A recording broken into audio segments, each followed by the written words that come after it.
지금 캐톨릭은 교황을 한 사람, 한 인간을 거의 우상 숭배시하는 종교가 되어져 버렸습니다.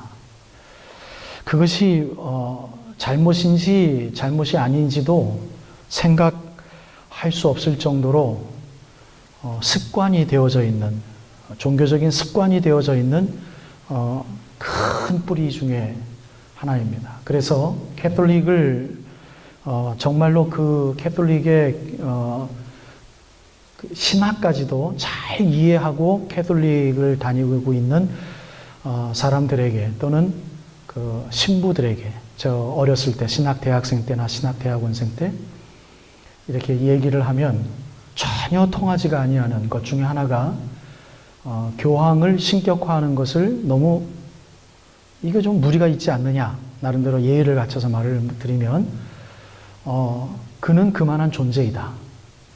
역사 속에서 그러한 뿌리를, 베드로의 뿌리를 계속해서 연결하고 있는 분이기 때문에 하나님께서 특별하게 은혜를 베푸시는 분이다 라고 이야기를 합니다. 그래서 성경책에 없는 것을 절대시하는 것, 그게 이단이죠. 성경책이 절대적인 것입니다. 이것을 제외하고선, 이것 아니고서는 절대적인 게 우리들에게 있다는 것은 그건 이단이에요. 여러분들 그렇지 않습니까? 성경책 외에 절대적인 게 여러분들에게 있으면 그것은 잘못된 거죠. 예. 그런데 성경책과 동일한 권위를 부여하는 게 캐톨릭에서의 교황입니다. 그것이 신학적으로 굉장히 할 말이 없기 때문에, 왜냐하면 역사의 전통을 이야기하지 않고서는 교황의 무엇을, 교황의 신격화되어지는 것을 반박할 수 있는 자료가 없기 때문입니다. 그네들의 전통을 믿는 믿음밖에는 없기 때문에 그 얘기가 나오면 소위 말해서 꼬리를 내리죠. 그래서 숨어버립니다. 이야기를 하지 않아요. 여러분들 한번 캐톨릭 신자랑 대화를 나눠보십시오. 그리고 교황에 대해서 왜 신격하느냐 말 못합니다. 그냥 그분은 하나님께서 특별히 교회를 인도하시기 위해서 전통적으로 세우신 분이야. 그렇게밖에 얘기를 못해요. 누가 그렇게 얘기하는데, 어디서 그렇게 얘기하는데, 어떤 그래서 어서리티가 있는데 얘기 못해요. 아무 근거가 없어요. 역사적인 전통밖에 없습니다. 그 역사적인 전통을 지금 여러분들에게 조금 짤막하게 말씀을 드리렵니다. 예수님이 돌아가시는 것을 정확하게, 그것도 뭐 좀 불분명하지만 우리가 AD라고 따지는 1900 지금 몇 년, 2016년을 정확한 연수라고 생각을 한다면 AD 33년에 예수님은 돌아가셨습니다. 맞죠? 그죠? 예, AD 33년에 예수님은 돌아가시고, 역사에서는 기독교 교회사에는 그것을 소위 말해서 사도시대라고 일컫습니다. 사도시대.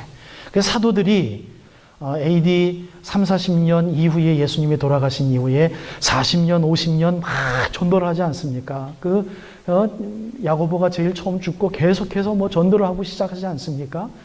사도가 제자들을 또 키우지 않습니까? 예수님의 명령이었기 때문에. 그래서 우리는 그것을 한국말로 번역을 해서 속사도라고 이야기합니다. 계속 속자를 써서 속사도 시대. 그래서 그것을 약 150년경까지도 칩니다. 어떤 사람은 200년까지도 치고요. 150년에서 200년, 200년 되기 전까지 속사도 시대라고 일컫습니다. 이 속사도들은 또 다른 제자들을 만듭니다. 그 제자들을 우리는, 여러분들이 교부라는 말 이름 들어봤습니까? 교부. 그분들을 교부라고 일컫습니다. 그래서 200년 이후에 교회 역사의 시대를 교부시대라고 일컫습니다. 교부시대. 교부시대라고 일컫는 것이 우리 개신교에서는 교회 역사에 구분을 짓는 데 있어서 마지막이에요. 교부시대. 그런데 캐톨릭에는 그 다음 이후부터 교황을 세워주게 되는 거죠. 그래서 이 교부시대 이후에 교회의 가장 큰 시험이 들었던 것이 무엇이냐면, 교리가, 신학, 티어리가 아주 막 부패되어지기 시작하는 거예요. 이루 형용할 수 없을 만큼 이단 사상이 막 그냥 범람하고요. 그것을 믿는 사람들도 이상하게 많아지고요. 우리 한국 사람들만 이단에 혹하는 거 아니에요. 게르만 민족들, 노르만 민족들, 지금의 말하면 프랑스, 독일 지역에 있는 사람들이 그렇게 이단을 그렇게 잘 믿었어요. 그건 왜 그런지 모르겠습니다. 사람의 이 신비로운 것만 갖다 대면 그거 그렇게 잘 따랐어요. 그래서 교부 시대 때 이 교부들이 가장 크게 했었던 일들이 신학을 세워놓는 일이었습니다. 신학. 그런데 이단 사상에 젖어서 교회가 너무 막 번창하게 되어지고, 여러분들이 이런 말씀 드리면 이해를 하실는지 모르겠습니다만, 어떤 사회든지 어떤 정치 군단이든지 어떤 깡패 집단이든지 그 인원이 적었을 때는, 규모가 적었을 때는 단단합니다. 썩지 않습니다. 그러나 그것이 많아지고 부흥이 되어지면 썩어지게 됩니다. 지금 우리 교회가 그 모양 그 꼴입니다. 교회가 너무 많아요. 그래서 그 교회 안에는 교회 같지 않은 교회가 많아진 지 너무 오래된 세상이죠. 너무 오래된 지 수백 년이 지났습니다. 즉 하나님께서는 어떤 신학자, 역사 신학자의 말을 좀 빌리면 신앙을 바로잡기 위해서 하나님께서 이 땅에 핍박을 허락하셨다라고 이야기를 합니다. 교회가 막 번창해지니까 칼을 갖다 들이대면 예수 그리스도 아니면 너 죽일 거야 그러면 그냥 거기서 죽어야 되는데 많은 사람들이 죽지 않고 타협하는 겁니다. 그래서 막 핍박 아닌 핍박을 일으킨 거예요. 왜? 하나님 입장에서 봤을 때 진정 올바른 교인들을 골라내기 위해서예요. 그래서 우리 찬송가, 그 찬송가 우리들에게는 설득력이 있어요. 환난과 핍박 중에도 신앙을 지키는 교회를 만들어 놓으셨어요. 그게 로마 정권 때, 네로 정권 때 예루살렘 성전이 함락되고 그때 되어진 거죠. 그런데 교부 시대 200년대를 넘어가면서 교회가 다시 평안해지기 시작했죠. 언제입니까? 313년경에 밀라노 칙령이라고 그래서요. 콘스탄티노플 칙령이 바로 이전에 로마가 기독교를 인정하게 되고 심지어 국교화를 시키게 되니까 300년이 넘어가니까 그 번창했던 로마의 정치적인 힘을 빌어서 교회가 얼마나 많이 세워지는지요. 막 카타콤빌에서 지하 막 땅굴 파가지고 예배 드렸던 사람들이 할렐루야 그러고 다 나오기 시작하게 되어지고요. 교회 막 전도를 다 받게 되어지고요. 그렇게 되어져요. 교회가 그렇게 많아지기 시작하니까 400년경에 교회에 보스가 생기게 되는 거예요. 조직이 생기게 되고 정치가 생기게 되어지니까 사람들이 너 우리 아버지 해. 그래서 생겨진 이름이 POPE 뭐예요? 포프, 교황이에요.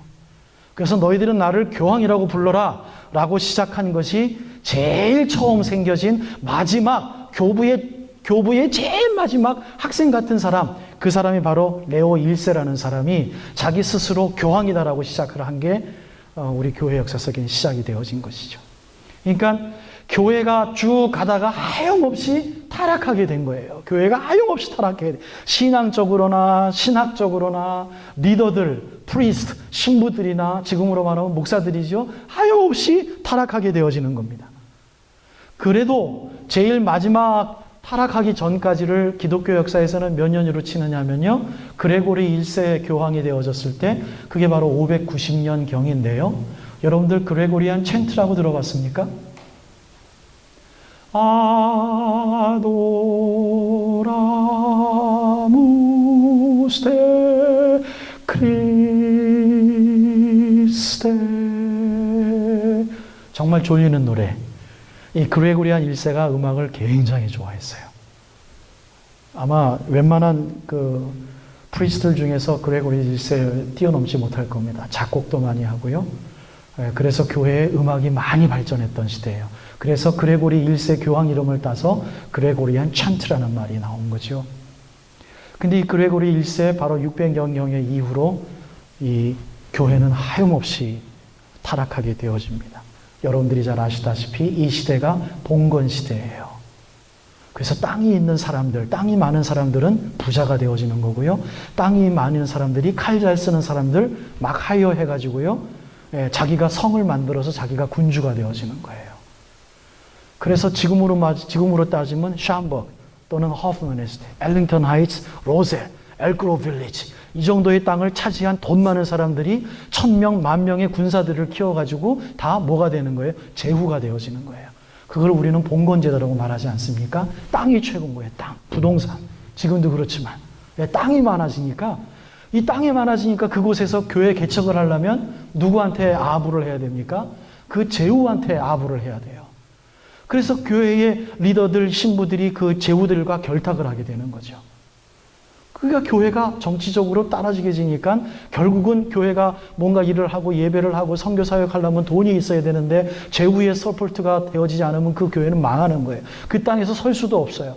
그러니 주거니 받거니 이 군주들과 제후들과 주거니 받거니 세력 다툼을 하던 게 바로 AD 600여 년 이후부터 계속해서 시작해서, 여러분들 카노사의 구력이라는 얘기 들어봤습니까? 옛날 고등학교 때 세계사 배우실 때 들어보셨어요? 누구냐면 그레고리 7세와 하인리 4세라는 군주의 싸움이죠. 무슨 싸움입니까? 서인권 논쟁이에요. 제후를 인정하는 데 있어서 뭐 신부가 교황이 해야 된다. 무슨 소리냐? 왕이 해야 된다. 이거 싸웠던 사람들이 그레고리 7세하고 하인리 4세예요. 여러분, 이 싸움이 지금도 있습니다. 지금도 있어요. 도널드 트럼프가 자기가 기독교인이라는 거 너 나 밀어줄래? 해가지고 어떤 목사님 꼬셔가지고요. 뭐 이렇게 해가지고 뭐 개혁주의도 아닌데 뭐 복음주의도 아닌데 참 웃겨요. 여러분들 그거 속지 마십시오. 절대로 이벤젤리컬리즘 아닙니다. 자기 그냥 기독교 표 얻으려고 목사들 돈으로 주고 사는 거나 똑같은 거 아니겠어요? 이때부터 그랬던 거예요. 교회의 역사 속에 다 있었던 거예요. 그러니 교회를 세워지는데 자기의 교회에 더 큰, 지금 똑같이 너 성도 몇 명이야? 10,000명. 에이, 나는 20,000명이야.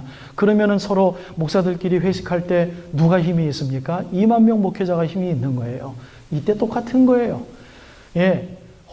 이 교황을 움직일 수 있었던 건 지방에 있었던 큰 교회의 대추기경들. 그 사람들이 한번 데모하면 교황이 바뀌고, 그런 시대가 되어지고, 더 큰 교회를 짓기 위해서 베드로 성당을 짓기 위해서 돈이 필요해서 판매했던 것이 바로 면죄부 판매입니다. 그래서 여러분, 베드로 성당에 가서 누구가 가가지고 뭐 성지순례할 때 갔다 와서 가니까 참 푼숙하고 은혜를 받더라. 야, 참 여러분, 그런 성지순례는 가지 마십시오. 참 역사를 알게 되면요, 참 그거 참 하지 못할 짓이에요. 그냥 보고 오면 되죠. 야, 이거 짓기 위해서, 야, 그거 팔았어? 야, 정말 역사가 진짜 치사하다. 그거 깨닫고 오면 돼요. 그거 깨닫고 오면 돼요. 베드로 성당 그거 짓기 위해서 독일 비텐베르기 대학에서 막 학문으로 막 쪼고, 너 이거 필요하니까 마틴 루터 너 이거 강의해. 그런데 성경책은 원문으로 보살필 때마다 이건 아닌데 계속 고민하고 울고 했었던 사람들이 데모를 조금 하면은 학교에서 잘리고, 그러니 수도원으로 들어가고, 또 조금 논문을 잘못했던 거 또 그 안에 있는 추기관한테 또 검사받다가 또 잘리고, 학교에서 잘리고. 지금도요, 여러분들 신학교에서요, 노예 목사님들, 총회 목사님들이 원하는 글 쓰지 않으면 그 교수는 학교에서 잘립니다. 총회 목사님들에게 잘 보이지 않으면 그 신학교에서 교수 일을 할 수가 없어요. 똑같은 거예요. 이 시대에 그랬어요. 그런데 그거를 어게인스트해서 95기조 학문을 붙인 사람이 누구라고요?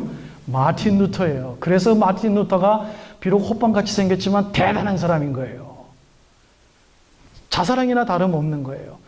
붙이고 나니까 그 교황을 해서 뭐해서 금방 그 다음날 목을 자를 줄 알았는데, 그걸 붙이고 남겨서 농민들이 봉기가 일어나고요. 군중들이 스트라이크를 일어나니까 거기에서 힘을 얻은 게 비로소 숨어져 있던 수도원에 있었던 신학자들이 하나 둘씩 밀려 나오는 거예요. 그래서 교황도 어쩔 수가 없으니까, 건드릴 수가 없으니까, 너 이거 파기 안 하고 너 캔슬 안 하면 내가 언제 다시 죽여버리겠다. 근데 죽이면은 자기도 죽음을 면할 수 없을 것 같거든요. 큰일 날 것 같거든요. 야, 나중에 가서는 마틴 루터를 도와주는 제후들까지 생기고, 제후들을 차고 있는 대제후들까지 마틴 루터 편을 테니까 이거 안 되겠구나. 그래가지고 캐톨릭 자기들도 한번 종교 개혁하자. 그래서 했던 게, 여러분들 혹시 검색하시면 반 종교 개혁. 이게 뭐냐면 캐톨릭 안에서도 종교 개혁을 하자. 그렇게 생긴 게 캐톨릭 안에서 생긴 종교 개혁이에요. 그러나 교황주의가 있는 이상은 더 이상 개혁할 수가 없는 것이죠. 그러니 여러분, 캐톨릭이 교회를 잘 운영하고 있다가 우리 지금 드리고 있는 이 기독교가 따로 나온 겁니까? 여러분 그렇게 이해하시면 역사를 잘못 이해하시는 겁니다. 종교개혁은, 우리 기독교는 교회가 잘못 가고 있었던 것을 하나님께서 몇몇 신학자들과 목사님들을 사용하셔서, 신부들을 사용하셔서 옳게 잡은 거예요. 그리고 캐톨릭은 계속해서 지금 잘못된 줄 모르고 잘못된 길을 가고 있는 교회가 아닌 것입니다.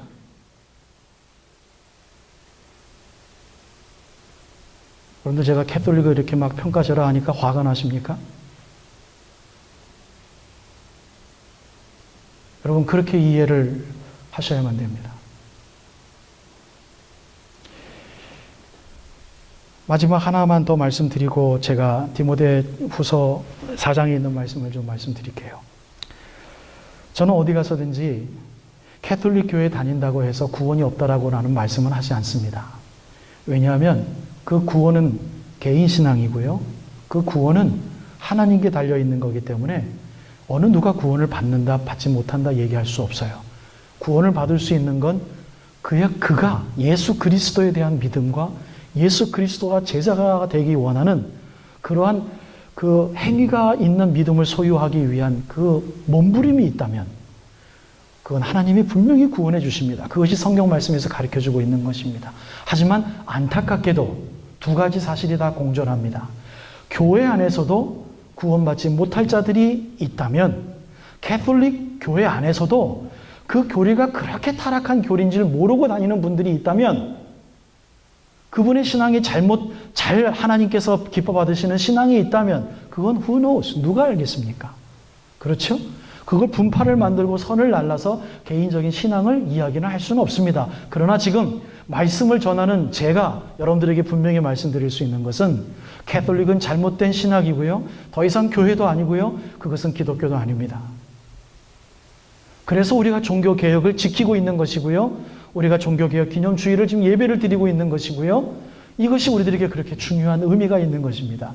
그래서 이 연도수를 잊어먹지 말라고요. 몇 년이라고요? 1517년이에요. 10월 31일. 예, 집사님 감사합니다. 더 많은 어디셔널한 혹시 질문이 있으시다면 여러분들과 충분히 공부해 드릴 수 있는 자료가 저에게는 있고 저희 믿음을 여러분들과 나눌 수가 있습니다. 근데 오늘만큼은 내년도를 준비하기 위해서 제가 이 말씀은 꼭 드려야 되겠기에 캐톨릭에 대해서 분명히 이야기를 합니다.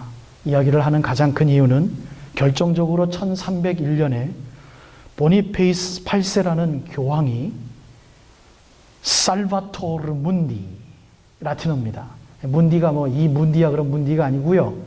문디, 세상이라는 라틴어예요. 경상도분 오해하지 마십시오. 세상의 구원자, 교황이라는 공포를 했습니다. 그러면서 6가지의 내용을 이야기했는데 이것이 지금도 캐톨릭에서는 마치 그네들의 법을 좌지우지하는 가장 큰 법이 되어져 버렸습니다. 그 법의 칙령은 운am sanctam ecclesiam 이라는 라틴어 원제입니다. 운am, 하나, 거룩, sanctam, 교회, ecclesiam, 교회, 하나의 거룩한 교회라는 것이죠. 신학적으로는 맞죠? 우리가 보편적인 교회는 하나입니다. 그건 하나님이 보시는 교회라는 얘기죠. 그러나 그들은 첫째, 교회는 하나이며 유일하다. It's okay so far. 둘째, 하나의 몸과 하나의 머리를 가지고 있다. It's good so far. 셋째, 여기서부터 문제가 됩니다. 그리스도와 그리스도의 대리자, 베드로와 베드로의 후계자들이다. 넷째, 베드로는 구원의 전수자요, 교황은 베드로의 후계자요, 그리스도의 대리자로서의 역할을 한다. 다섯째, 어느 누구도 그가 만약 교황의 통치하에 있는 교회에 속하지 않는다면 그리스도인임을 주장할 수 없다. 여러분 이게 어디서 나온 신학입니까? 여섯 번째, 두 검의 원리입니다. 이거는 봉건제를 확 휘어잡는 그네들의 정치욕이 숨겨져 있습니다. 세속적 검은 교회를 위해서 수행되어야 한다. 두 검은 교회의 권한에 있다. 영적인 검은 사제의 손에 있다. 영적인 검이 목사의 손에 있습니까? 신부의 손에 있습니까? 말도 되지 않잖아요.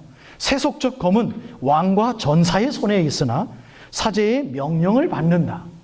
이게 어디서 나온 논리입니까? 하나님의 하나의 검은 다른 검의 지배를 받아야 한다. 즉 세속적 검은 영적인 검에 복종해야만 한다. 영적인 권력이 잘못됐다면 인간이 아닌 그보다 더 높은 하나님에 의해서 바로 잡아줘야 한다. 교황에 반대하는 것은 하나님의 질서에 대항하는 것이다. 로마 교회에 복종하는 것은 모든 인간의 구원에 필수적인 것이다.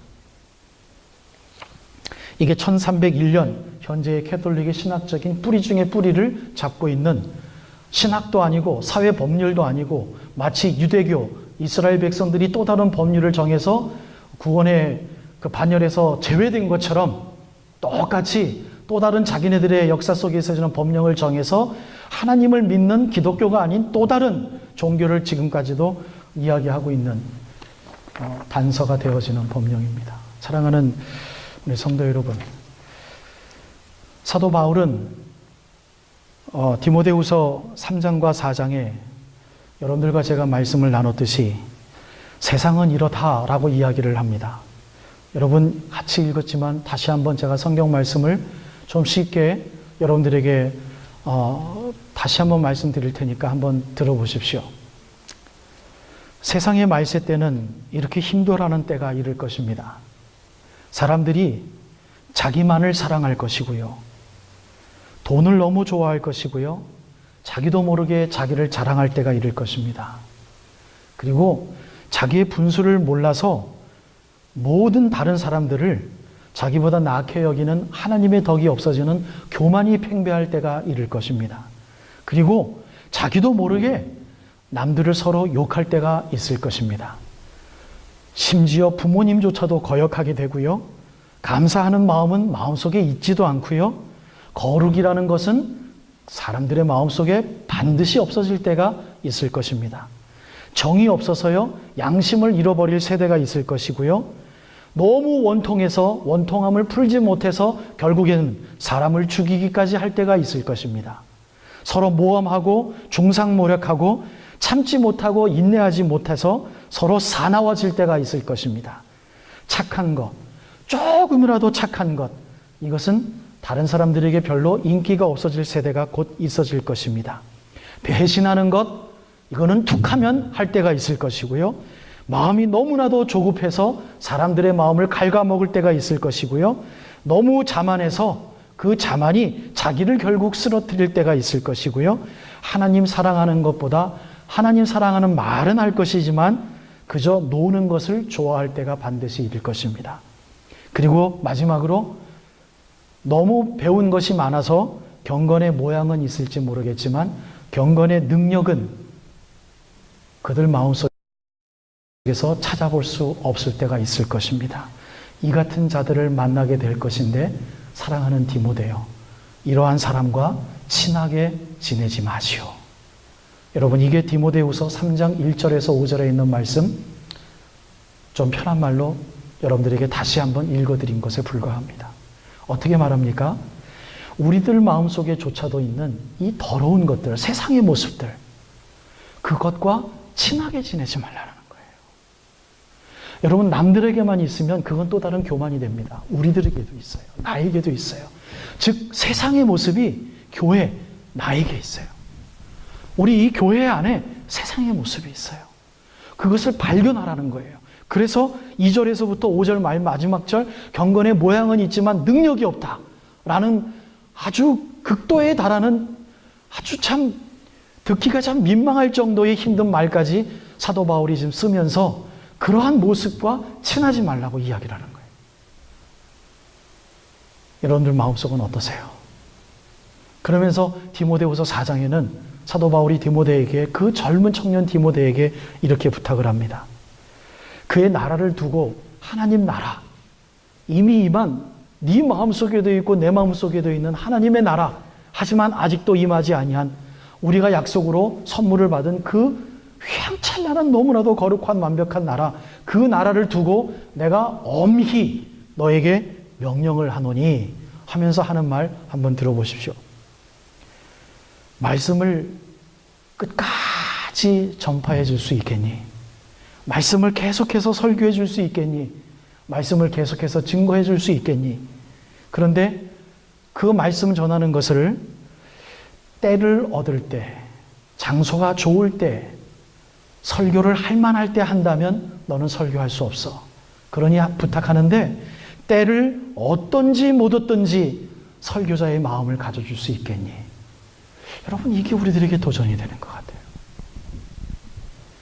항상 힘쓰면서 범사의 오래 참음과 가르침으로 남들을 세워주는 것만으로 만족하지 말고 교회 교인들을 많이 오는 것, 어떻게 하면 사람들이 많이 올까? 이 말을 하면 저 사람이 좀 상처를 받을까? 그거 겁나하지 말고 하나님 말씀이 말한다면 괜찮아. 주님께서 함께 하실 것이니까 혼낼 건 혼내고 야단칠 건 야단치고 권면할 건 권면해 줄 수 있겠니? 지금 사도 바울이 디모데에게 이렇게 이야기합니다. 왜냐하면 그럴 때에 어떤 때가 오냐면 네가 아무리 외쳐도 너 설교 듣지 않을 때가 분명히 올 거야. 너는 인기 있는 설교자가 될 수 없어. 반드시 너는 핍박받는 설교자가 될 수밖에 없어. 왠 줄 알아? 이제 말세 때가 되면, 즉 디모데후서 3장에 있는 그러한 여러 가지의 인간적인 그것이 팽배함의 그 교회 안에 들어오면 사람들이 자기 귀 간지러운 것 귀를 그 시원하게 해주는 그런 좋은 말, 인격적이고 윤리적이고 도덕적으로 메이크 센스가 되어지고 일주일 동안 힘들었으니까 한번 들으면 좀 힘이 날 만한 그런 말만 하면 들어줄 만한 세상이 올 때야. 그런데 네가 말씀만 전하면 절대로 네 말 순종하지 않고 네 영적인 권위 안에 들어올 수 힘들 때가 있을 거야. 그러니까 너는 항상 힘쓰고 범사에 오래 참아줄 수 있겠니? 그러니 너는 모든 일에 신중하고 생각 많이 하고 고난을 받고 네가 할 일을 좀 해주라 라고 사도 바울은 디모데에게 이야기합니다. 여러분, 결론의 말씀을 이렇게 드립니다. 우리들의 현실은, 우리들이 싸워야 될 현실은, 우리들이 지내는 현실은 지금 이 자리가 아니에요. 여기 예배드리기 좋고 찬양하기 좋고 예배당처럼 생겼잖아요.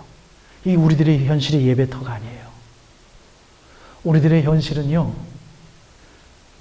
내가 잘못한 게 없는데 남이 나를 무시할 때, 그때 우리 예배의 현실이 오는 거예요. 돈을 열심히 벌려고 아무리 노력했는데 돈이 잘 벌리지 않고 자꾸 속임수로 남이 나를 망하게 할 때, 세상 살고 싶지 않을 때, 가정이라면 한 번쯤은 어디 그냥 강가 진짜 그 다리에 올라가서 떨어지고 싶고 죽고 싶을 때, 세상 살기 싫을 때, 하나님이 없어 보일 때, 그게 우리들의 현실이지 않습니까? 건강 좋을 때 누가 하나님을 찬양 못하겠습니까? 근데 너무 아플 때, 자꾸 늙어지는 걸 느낄 때, 분기마다 느껴진다고 저는 생각을 하는데요. 3, 4분기로 1년에 한 번씩 힘이 쭉쭉 빠져가는 게 느껴지는, 야, 이게 지금 늙는구나. 그럴 때, 힘이 없을 때, 설교 준비하려고도 하는데, 앉아서 1시간 동안 책을 볼 수 없을 정도로 포커스하는 힘이 없어질 때, 여러분, 욕 나옵니다, 저는요. 야, 정말 힘들다. 나하고 힘들어요. 그럴 때가 우리들의 현실이에요. 무슨 현실? 하나님을 인정하고, 하나님을 찬양해야 되고, 하나님께 감사해야 될, 그게 우리들의 현실의 장소예요. 비참한 장소, 피비린내 나는 장소. 그걸 우리들 눈으로 보는 거죠. 원통하고 양심이 없어지는 것 같고, 절제할 수 없고, 이 경건의 이 능력이 없어지는 그럴 때, 그때 우리가 종교 개혁을 해야 할 때입니다. 그래서 우리가 종교 개혁 기념주일은 중요합니다. 오늘 설교가 좀 길어져서 죄송합니다. 사랑하는 성도 여러분, 우리들의 현실은 개혁해야만 할 때 하나님 함께 해주세요. 여러분, 불끈 일어나셔서 하나님의 성품 그때그때 회복하실 수 있는, 진정한 개혁자들의 삶이 되어지시기를 오늘 이 종교개혁 기념주의를 통하여 주님의 이름으로 축복드립니다.